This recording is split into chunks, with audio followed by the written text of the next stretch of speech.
po jako akawuwo. Ssentebe mujje mu muyambe tulongoseze banka na katale kaffe.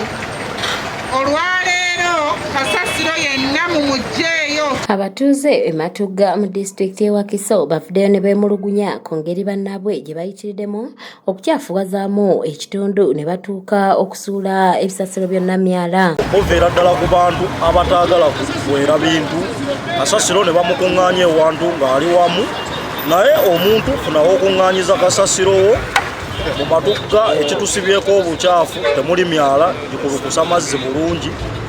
Amazzi gakulukuta ne gasiŋŋaana emyala nga tewali mwala. Kasasiro aviira ddala eri bw'ati.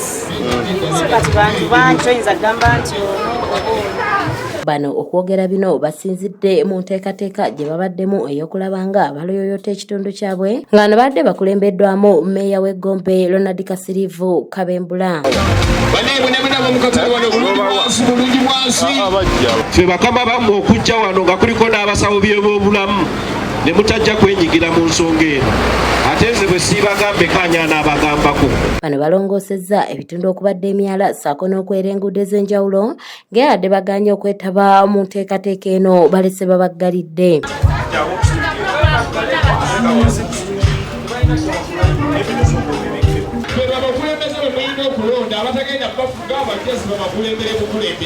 Wano abatuuze bategeereza nga obukyafu obuvudde ku mbeera ng'abantu bangi abamu kati kasasiro basanga we bamusuula omuli n'emyala nga balowooza nti enkuba singa etonnya eneemutwala. Sinze kubanga buva ku bantu abatasobola kubanga bakuŋŋaanya kasasiro abatamuteekateeka naye nga abaservice provider baffe babeera bayitamu naye nga abantu bano basalawo kubanga kasasiro waabwe tebamuteekateeka.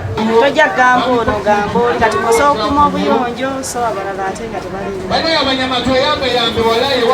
N'atuumwe Margaret nga naye mutuuza atutegeeza nti ekibuga ky'e Matugga kirina okusoomoozebwa olw'ebimotoka ebisomba kasasiro okuba ebitono ate nga ne bwe baba bafunye ekimotoka ekiyitamu ebeera eyagala nsimbi kyokka nga bandizitodde mu biseera emmotoka we ziyitiramu abaami baabwe babeera tebali waka ng'abakyala babeerawo oluusi n'ez'akameeza baba tebazisigazza. Ekisooka kasasiro ekisooka kino kibuga ate emmotoka ziyitamu katono nnyo okutwala ebisasiro.